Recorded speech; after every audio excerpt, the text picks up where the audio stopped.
Érigée en grande cause nationale à l'automne par le ministre de l'Intérieur, Bruno Retailleau, la lutte contre le narcotrafic est aujourd'hui dotée d'une proposition de loi. Ce texte, voté au Sénat il y a quelques jours, prévoit la création d'un parquet national anticriminalité, des mesures anti-blanchiment, une procédure pénale simplifiée ou encore de nouveaux outils pour les enquêteurs. Et il y a urgence. La production mondiale de drogue n'a jamais été aussi importante et les narcotrafiquants font tout pour écouler leurs marchandises.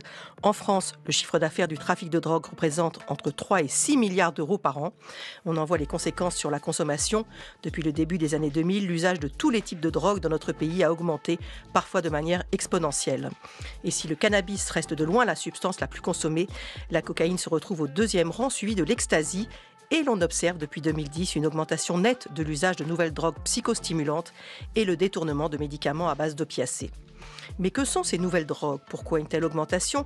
Quels dangers représentent-elles? Sont-elles très addictives? Qu'est-ce qui est prévu dans la loi pour les consommateurs? Une prévention, notamment à destination des plus jeunes, va-t-elle être mise en place? Et où en est-on de la politique vis-à-vis du cannabis? Pour répondre à toutes ces questions, le professeur Amine Benyamina. Mina, bonjour. Bonjour. Vous êtes psychiatre, addictologue, chef du département de psychiatrie et d'addictologie de l'hôpital Paul Brousse de Villejuif, président de la Fédération française d'addictologie. Alors je précise d'emblée, pour que ce soit clair, que dans notre pays, les substances addictives les plus consommées restent le tabac et l'alcool devant le cannabis et les autres drogues, mais aujourd'hui on parle des produits illicites. Et avant de parler de ces nouvelles drogues, un point sur celles que l'on connaît, le cannabis continue d'être la première drogue consommée en France. Oui, absolument, Marina. Et c'est bien de dire d'être, parce que les derniers résultats de l'OFDT, l'Observatoire français des tendances addictives, a montré qu'il y a un tassement de la consommation du cannabis et de l'alcool. Simplement, le diable se cache dans les détails. La France reste quand même parmi les pays en Europe et même dans le monde, à travers la jeunesse, à consommer le plus de cannabis. Et puis les profils de consommateurs changent, on en parlera probablement dans l'émission. Rarement on a eu une offre aussi importante, diversifiée, à la fois du cannabis dit naturel, mais aussi synthétique, qui pose problème.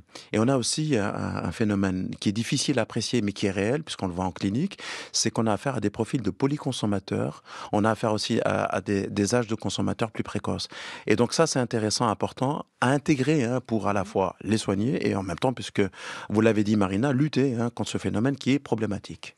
Alors, on va parler des pénalisations, bien sûr, tout à l'heure, mais pour l'instant, on fait le point. On a l'impression aujourd'hui que l'image de la cocaïne et même l'image de l'ecstasy, c'est banalisé. C'est vrai ou pas? C'est très juste. C'est banalisé pour une raison liée à une image ancienne qui a la peau dure, c'est que la consommation des psychostimulants a deux effets qui sont faux. Le premier, c'est que ce sont d'abord et avant tout des produits de la performance, et ce sont des produits qui sont liés à une forme d'élitisme social. L'ecstasy, la cocaïne, qui étaient au départ chères et qui ne pouvaient être consommées, achetées que par des gens qui ont des moyens et qui sont socialement plutôt valorisés. Le monde du showbiz, du spectacle et le monde des médias. Rappelons-nous l'épopée des télés récentes et privées dans les années 80. Et on part du principe que ce sont des produits qui n'entraînent pas ou très peu de dépendance physique. Et notamment la cocaïne, on pense qu'il n'y a pas de dépendance. Ce qui est totalement faux. D'abord, rarement la cocaïne est prise seule maintenant, c'est un booster, un peu comme les cocktails. Vous avez des cocktails à base de rhum, de vodka, de tequila, c'est un booster. Il se prend rarement seul, il est consommé avec d'autres produits qui augmentent sa dangerosité. Et en même temps, ce sont des produits qui entraînent une très forte dépendance, quasi tyrannique, une très forte dépendance psychologique, que les cliniciens appellent le craving.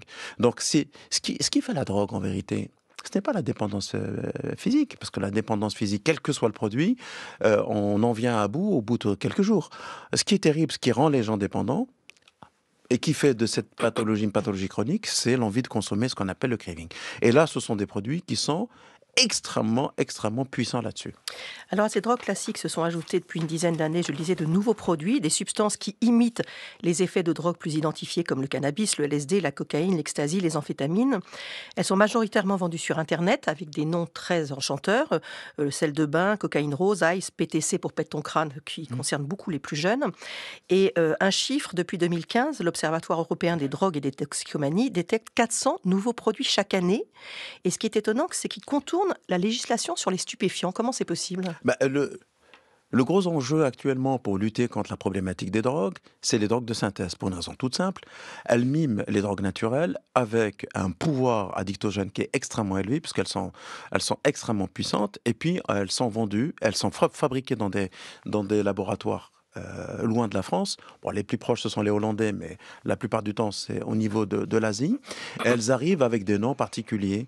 Voilà, vous l'avez dit, pète ton crâne. Voilà. Ce sont essentiellement des produits qui sont psychostimulants ou alors fortement sédatifs. Le pète ton crâne, actuellement, pose problème. Hein. Le pète ton crâne, c'est quoi? C'est du cannabis 2 fois plus dosé et qui est consommé dans un dispositif de vapotage sous forme de liquide et qui va entraîner des tableaux de dépendance et des tableaux psychiatriques extrêmement puissants. Alors, ces produits arrivent, bien que analysés par la police et la douane, ils ne sont pas inscrits dans la liste des produits interdits parce que il suffit de finalement de changer sur le plan chimique un radical ou bien une liaison chimique pour que ça ne rentre pas finalement dans la liste des produits prohibés. Et donc c'est une course infernale qu'on perd et qu'on perdra tout le temps. Donc on est devant un enjeu extrêmement important et ce sont des produits très dangereux. Très dangereux et j'ai dit vendu sur Internet, donc facile à Oui. obtenir et en plus moins cher. Alors vendu sur Internet, c'est le lieu de deal. Lorsque Mais c'est sur le darknet, c'est le super. darknet, parfois même pas. Vous avez sur des réseaux sociaux sous forme, donc on peut les citer, Instagram, TikTok, Snapchat. Ah oui. Et ils y sont. Il y a vraiment une culture de l'offre et de la demande. On est dans un système capitaliste d'offres qui peut être celui d'un produit qui n'est pas interdit. Donc on commande sur un réseau connu et on reçoit ça par courrier chez soi? Par courrier, vous êtes livré, vous pouvez avoir des personnes qui vous livrent. Et d'ailleurs, ce système a explosé, il s'est organisé, il s'est professionnalisé au cours du Covid. Parce que les gens ne sortaient pas, ils étaient livrés à la maison. On est sur des choses de cette nature. Et d'ailleurs, ce qui est intéressant, vous l'avez un peu souligné tout à l'heure, puisque le ministre de l'Intérieur parle, il veut mettre de l'ordre, il est dans son rôle. On va y revenir, bien Voilà, sûr. donc lorsqu'on a un point de deal qui est démantelé, vous en avez 1000 qui ne le sont pas parce ce sont des points de deal digitaux. Le fait qu'elle soit synthétique et facile à produire, est-ce que ça veut dire par exemple qu'on peut augmenter la puissance du produit facilement? C'est même le but. Le principe même du commerce, c'est d'accrocher les gens. C'est les fidéliser.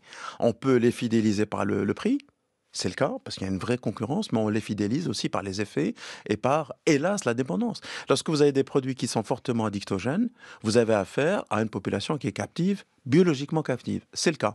On augmente, on augmente. Évidemment, les gens, quand ils mettent ces produits sur le marché, ce ne sont pas des manias de la santé publique. Leur but, c'est d'accrocher, de rendre dépendants et de pouvoir continuer à fidéliser les personnes. Est-ce qu'avec ces nouveaux produits aujourd'hui, ça a changé le profil? Est-ce que ça touche maintenant toutes les couches sociales, tous les âges, ou ça reste quand même encore, j'allais dire, dans un certain secteur? Alors, je vais être vraiment pessimiste pour un samedi matin. Je suis désolé, Marina, ça touche tout le monde. Hommes, femmes, toutes les couches sociales. Pour des raisons évidentes, parce qu'il y a une diffusion, une masse de produits qui circulent qui est monstrueuse. Beaucoup, beaucoup, beaucoup. Le prix a baissé et la qualité a augmenté. La qualité au sens, l'OFDT a parlé de cocaïne pure. On peut arriver jusqu'à 99% de pureté pour la cocaïne. C'est le cas des autres produits de synthèse. On est sur quelque chose qui a diffusé dans toute la société.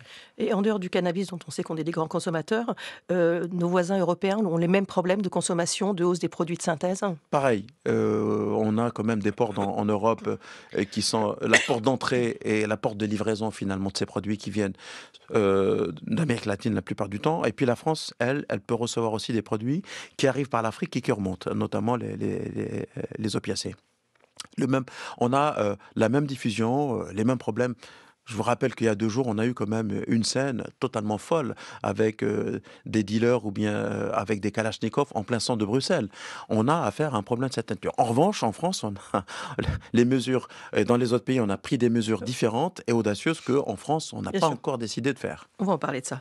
On continue tout de suite sur les dangers de ces nouvelles drogues. Des experts estiment que beaucoup d'entre elles sont plus puissantes, plus dangereuses et plus addictives que les drogues qu'elles imitent. On en parle tout de suite. Carnet de santé consacré aujourd'hui à la consommation de drogues en hausse dans notre pays, notamment à ces nouvelles drogues psychostimulantes qui émergent de plus en plus, coûtent moins cher et sont faciles à obtenir. Pour en parler, le professeur Amine Benyamina, psychiatre addictologue. Alors, on a beaucoup entendu parler de l'une d'entre elles, très utilisée lors des pratiques de chemsex, donc de consommation de substances psychoactives en contexte sexuel, c'est la 3-MMC. Est-ce que son usage maintenant se banalise dans d'autres contextes que le chemsex, où ça reste localisé ? J'ai remis un rapport sur le chemsex au ministre Olivier Véran à l'époque de la Santé et il m'avait sollicité parce que à l'époque on avait des signaux faibles mais des signaux qui montraient que la pratique et la consommation de ces produits sortaient du milieu gay. Alors, je rappelle assez rapidement, le chemsex c'est une pratique qui est arrivée dans le milieu gay londonien il y a une quinzaine d'années avec ses us et ses coutumes. Et en même temps, à l'époque, les personnes qui consommaient ces produits, la 3-MMC étant le chef de file des catinones, hein, ce sont des psychostimulants, empathogènes, augmentation du plaisir, diminution de la fatigue, avaient aussi ce qu'on appelle des facteurs de protection. Il y avait des règles de consommation. Lorsque cette pratique a quitté Londres, hein, pour ne pas, voilà, est arrivée dans d'autres villes, notamment à Paris, on a amené les produits, mais on n'a pas amené les facteurs de protection. Et donc, aussi bien dans les milieux gays français euh, que dans les milieux hétéros, on a privilégié l'hyperconsommation, mais on n'a pas pris les mesures qui vont avec. Et donc, on a affaire à des choses, à une consommation, une pratique qui maintenant concerne non pas le milieu gay, mais le milieu de la nuit et de la jeunesse. Et il n'est pas étonnant d'avoir affaire dans ma consultation, à des personnes qui ne sont pas des adeptes du chemsex, mais qui utilisent la 3-MMC, qui est une consommation qui rend très vite addict et qui est une consommation qui vient d'une certaine manière un peu leurrer les capacités à la fois d'échange et les capacités sexuelles. On est sur un phénomène qui est problématique. Et concernant justement la sexualité, il y a un risque du coup de se mettre en danger? Alors, la mise en danger pour soi et pour autrui, donc on peut être victime et acteur d'une violence sexuelle. Il y a des cas de perte de contrôle dans la pratique sexuelle, même s'il y a un consentement, il peut y avoir on a eu des cas de violence.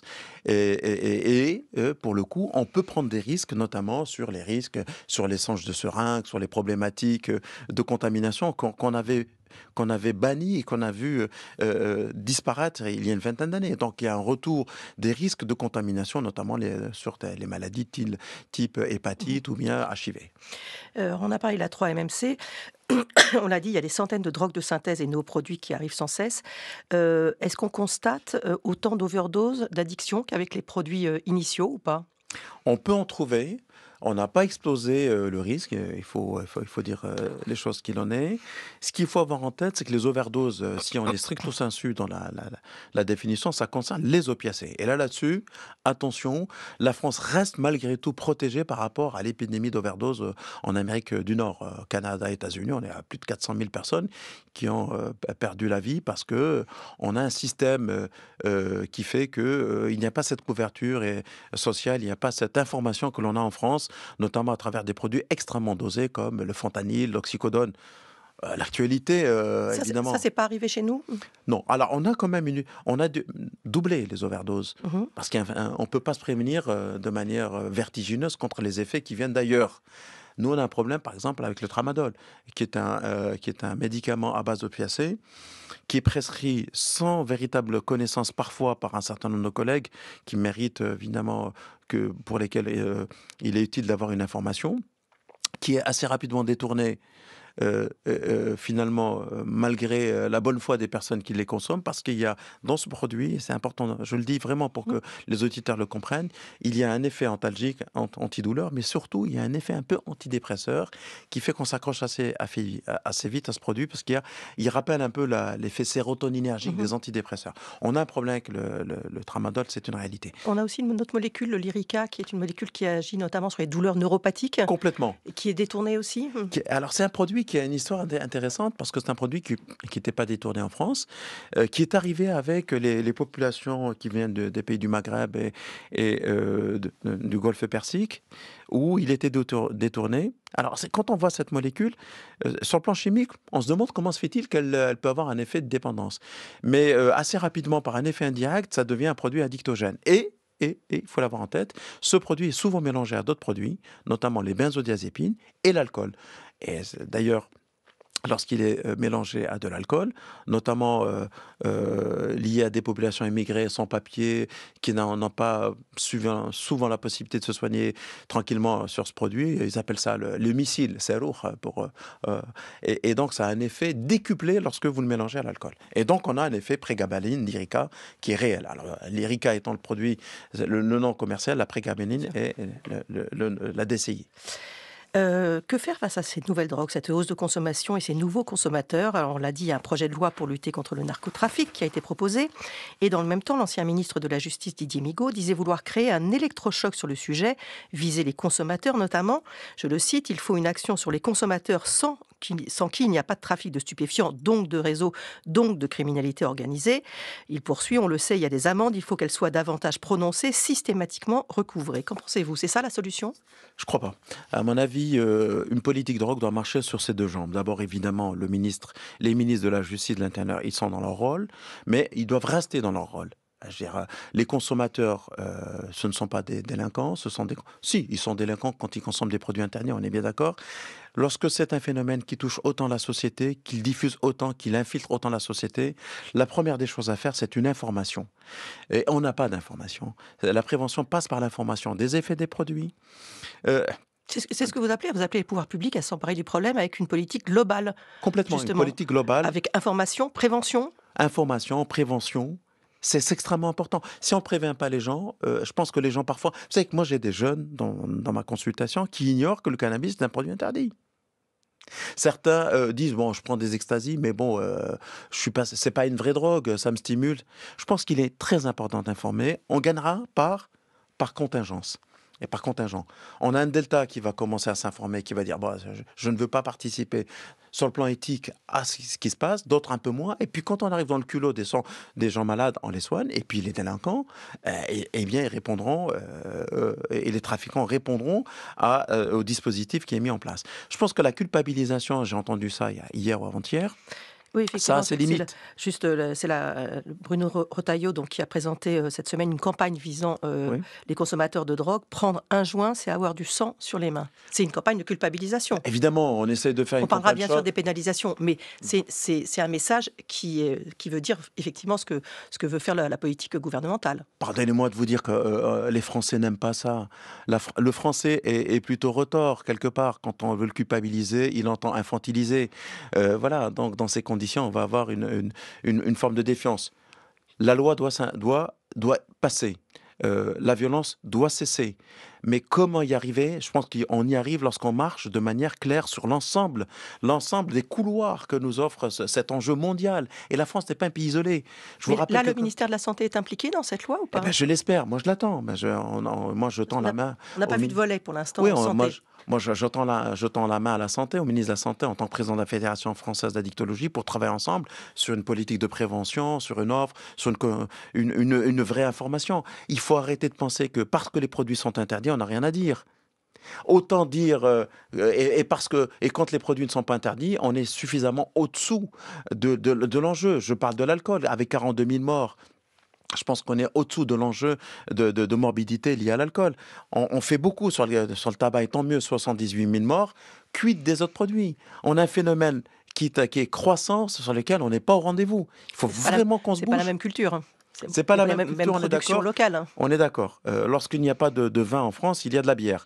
Donc on est sur des cultures différentes. Il faut vraiment, sans démagogie et sans mentir, prendre la question de la santé publique concernant les drogues à bras-le-corps. Vraiment, vraiment. Ça concerne tout le monde.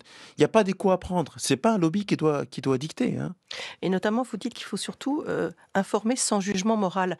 Là, c'est pas tout à fait ce qui est en train de se passer. C'est sans jugement moral, c'est surtout sans culpabiliser, sans juger le consommateur. C'est important d'arriver à cette éthique de la prise en charge. Il faut le faire. On verra. Moi, je suis quelqu'un d'assez pragmatique. On va voir ce que va donner, hein, ce clip de culpabilisation. Je répète, le ministre de l'Intérieur est là, il a un vrai problème. C'est vrai que tous les jours, on a des morts. Tous les jours, on a des fusillades. C'est très juste. Je pense qu'à un moment ou à un autre, moi j'attends des signaux de la part du ministère de la Santé sur cette question de pédagogie des Français. On a des agences qui peuvent le faire, hein. Le 9 mars 2023, il y avait un plan national de mobilisation contre les addictions qui avait été adopté. Ça disait quoi? Est-ce que ça a changé quelque chose? Est-ce que ça nous a fait avancer? Je vois rien. Honnêtement, moi j'aurais souhaité que d'abord, première des choses, que l'addiction soit cité au même titre que la psychiatrie pour la grande cause de sa santé mentale. Je vous rappelle que quand même, on est à l'intérieur et à l'extérieur de la santé mentale. Je n'ai pas cessé de demander aux équipes du gouvernement Barnier, en tant que président de la FFA, de nous intégrer dans la grande cause de santé mentale. Pourquoi ne sommes-nous pas dans cette grande cause? Ah, vous n'êtes pas dans la grande cause? Ah ben non. D'accord. J'ai demandé à ce que ça apparaisse, que les addictions soient citées.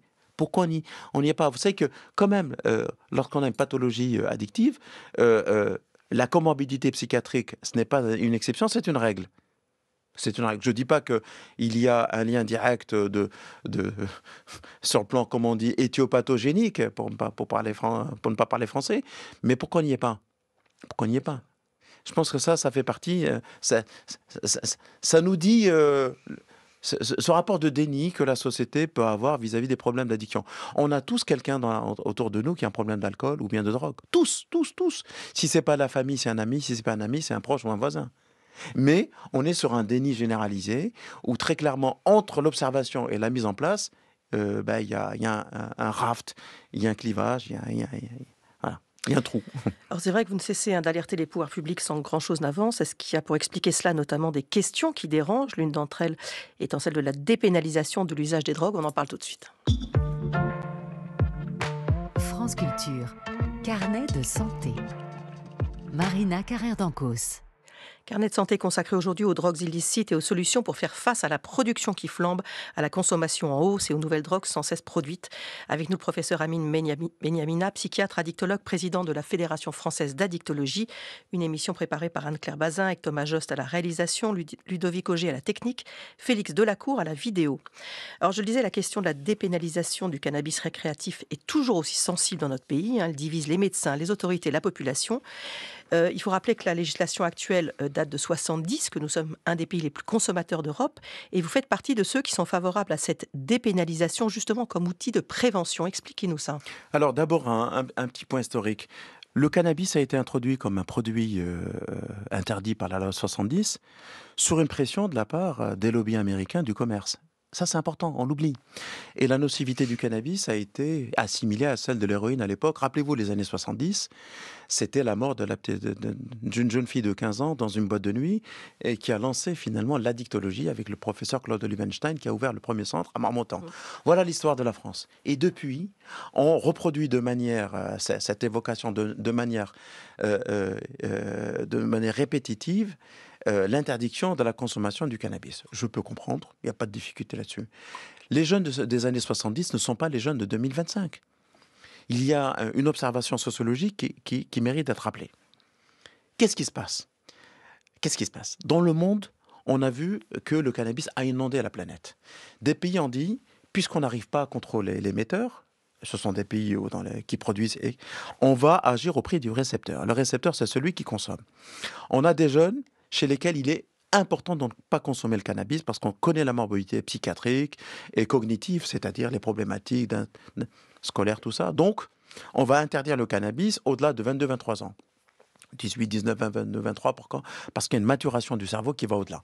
Il y a des pays pragmatiques, les États-Unis, le Canada, l'Allemagne, a changé le cadre légal pour d'abord se concentrer sur les jeunes, se concentrer sur les trafics et, en gros, mettre un cadre légal qui permettent aux personnes qui n'ont pas de difficulté de consommer du cannabis sans avoir recours aux trafiquants, sans enrichir le trafic. Je répète encore une fois, la prohibition est le moteur de la consommation. En France, on a une position dogmatique qui ne veut pas changer le cadre. Je l'ai dit, je le répète, il ne faut pas reproduire le modèle américain, allemand ou canadien. Travaillons sur un modèle français. Le CESE d'ailleurs, et pas que le CESE, a produit un rapport qui est fantastique. Des parlementaires comme Caroline Janvier a travaillé là-dessus pour dire arrêtons, cette prohibition est en train de grossir les trafics. Donc un tout petit peu de changement légal qui permettent de venir à côté finalement de la répression de la prévention pour pouvoir, à un moment ou à un autre, sortir de ce marasme dans lequel on se trouve. Mais les détracteurs de cette dépénalisation parlent d'un risque de plus grande consommation. Est-ce que c'est ça qu'on constate dans les pays qui ont dépénalisé ou Non, légalisé? c'est faux. On n'a pas augmenté la consommation chez les jeunes au Canada. On ne l'a pas augmenté en Allemagne. Ce n'est pas le cas aux États-Unis. Aux États-Unis, un phénomène intéressant. C'est un modèle qui est mercantile. Quand on a légalisé, évidemment, on a commencé à faire c'est folklore à l'américaine, du merchandising. Et puis, par contre, les Américains étant pragmatiques, d'État en État, on a vu des circulations de personnes pour aller acheter le cannabis. Ensuite, on a mis une loi qui est intéressante, qui s'est adaptée, qui a nettoyé, qui a ajusté, et puis c'est pas plus mal. Et puis, le produit qui est proposé, c'est un produit qui est propre. Qui peut donc être vérifié. Qui est vérifié, qui n'est pas hyper dosé. On en parlait en début d'émission, et on a des registres de suivi des gens qui consomment. On est sur un vrai déni en France parce que, hélas, je le répète, le cannabis, ce n'est pas un produit santé publique sur lequel on réfléchit, c'est un produit de clivage politique et ça, c'est dangereux. Depuis le départ, l'histoire du cannabis en France, c'est devenu un enjeu politique, une espèce de frontière qui sépare les gens de gauche, de droite, du centre, ce qui est faux.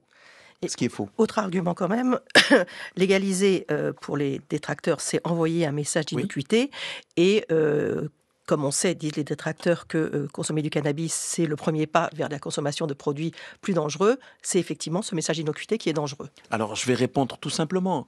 On est un pays producteur de vin et on est un pays grand producteur d'alcool. Cet alcool n'est pas interdit. Et l'alcool tue. L'alcool tue 42 000 personnes tous les ans. Toute prise d'alcool est associée à un risque élevé. Donc l'innocuité et la dangerosité n'a rien à voir finalement avec le caractère licite ou illicite. Il faut que les Français ne soient pas victimes pas d'une manipulation, finalement d'une utilisation de leur peur à des fins finalement partisanes, ce qui n'est pas notre cas. Un mot sur le cannabis médical qui est autorisé dans 21 des 27 États de l'Union européenne, qui pourrait être efficace face à certaines pathologies, des douleurs chroniques, des tremblements liés à la maladie de Parkinson, face aux effets secondaires d'une chimiothérapie, testée notamment aussi sur les patients atteints de sclérose en plaques. Il y a une expérimentation qui a été votée par l'Assemblée nationale en 2019 en France, qui s'est achevée très récemment le 31 décembre 2024. Les résultats semblent quand même assez pertinents. Bon, il faut dire que depuis, il y a quand même 8 ministres de la Santé qui se sont succédés. C'est quand même compliqué. Et les patients, honnêtement, là, qui n'ont plus ce traitement, ils attendent, ils ne comprennent pas pourquoi on n'ouvre pas maintenant la possibilité dans ce cadre très sécurisé. C'est l'exemple typique du caractère à la fois frileux et compliqué des pouvoirs publics lorsqu'une expérimentation marche. Je rappelle que c'est une expérimentation, ce n'est pas un essai clinique. Tous les voyants sont au vert depuis déjà quelques années. Même, il suffisait d'appuyer sur le bouton pour qu'on puisse continuer à faire bénéficier une niche de personnes qui vont très mal. On ne le fait pas. On n'a pas d'autre solution pour eux. Je crois que le ministre actuel a signé un décret et ça montre le caractère pragmatique. C'est peut-être parce qu'il est médecin, qui connaît un peu la littérature. Il est cardiologue, je vous le rappelle. Donc je pense que là, ça fait partie des choses sur lesquelles il faut tout de suite y aller. Il faut arrêter d'utiliser finalement le terme cannabis comme l'utilisent les détracteurs, partant du principe que le cannabis thérapeutique, c'est le cheval de Troie de la légalisation. Tout est faux. C'est comme si moi, je vous disais, on arrête de produire finalement les anesthésiques à base d'opiacés parce que derrière, il y a l'héroïne. C'est le même raisonnement. Donc attention, et je vous remercie de me donner la parole ce matin, ce peu de pédagogie qu'on fait ce matin, on devrait le faire à un niveau national. J'ai l'impression, moi, de vous entendre vous battre depuis des années. Vous êtes optimiste ou pas? Parce que quand on voit effectivement la hausse de consommation, les nouveaux produits, on a de quoi être pessimiste. Est-ce qu'il faut effectivement changer sûrement la façon de concevoir la prise en charge, notamment des consommateurs? Est-ce que vous êtes malgré tout optimiste? Alors, je le reste, évidemment, sinon je ne serais pas là un samedi matin. Je pense que ce qui est important, c'est qu'il faut avoir en tête le fait que la France n'est pas un pays isolé. La France n'est pas plus intelligente que les États-Unis, le Canada et l'Allemagne. On n'a pas de leçons à leur donner sur les enjeux et les virages qu'il faut prendre. Je répète qu'il faut travailler à la fois avec la sécurité, mais surtout, on oublie souvent la santé. J'aurais tellement aimé que ce ministère soit un ministère de plein exercice, par exemple. Message passé. Merci beaucoup d'être venu, professeur Mediamina.